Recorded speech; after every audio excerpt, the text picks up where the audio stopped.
The COVID epidemic that hit us just really illustrated the inequity that exists for educational access for America's higher ed students across the board.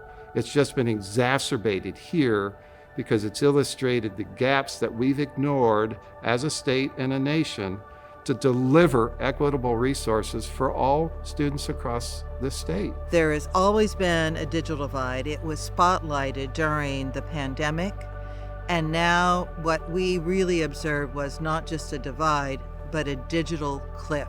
In California, we have 22% of all households are either unconnected or underconnected, digitally disadvantaged. As an example, last August 2020, when we were remote at the K-12s throughout the west side of the valley, including our post-secondary students here at West Hills, they all went online that very first day to do the distance education.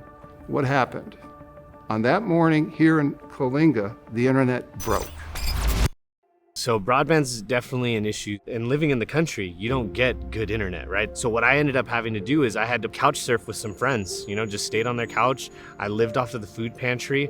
I rode a longboard to school to be able to use a hotspot, to be able to be on Zoom, to be able to do my homework, to, do all the stuff that school required of me. Internet's not necessarily something I have access to, but I have access to it at school, at coffee shops, the library. When everything went virtual, the first thing I thought was, oh my goodness, what am I going to do? Because once school went virtual, I had gone to my coffee shop and I saw all the chairs were put up, all the tables were put up, and I asked if we could even sit outside, and they said no, everything's shut down, the libraries were no more access to them, and so I kind of panicked. I panicked a little bit.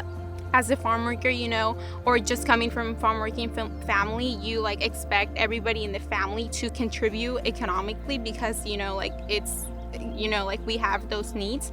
During the fall, we usually work in table grape. We would get up maybe at 3 a.m., make our lunch, pack it, and then take off. And my first class didn't begin until 7:45. And once it hit 7:40, I'd just run to wash my hands, take my backpack and my laptop. And I would sit at one of the tables where we usually had lunch and just do my class. We have our Wi-Fi, but sometimes, it crashes sometimes. I know sometimes I can't go back into class because our internet takes a long time to recover. And so that's definitely been a challenge. And it just kind of gets disheartening. And I think that's why so many students are suffering from mental health. I had mental health issues during this whole time because it's so deflating having to go through those barriers. These are students that have the opportunity to become far more than they ever thought. We just need to deliver the technology that helps them get there. We don't need more studies. We do not need to debate this anymore. What we need is solutions. If we truly believe that equity as a lens is what's going to make California be competitive in a global marketplace. The good news is that so many elected officials, so many civic leaders understand that there is no going back, that digital equity is a 21st century civil right, and we have the opportunity with leadership from the San Joaquin Valley, with the state and the federal government to actually seize this moment and close the digital divide.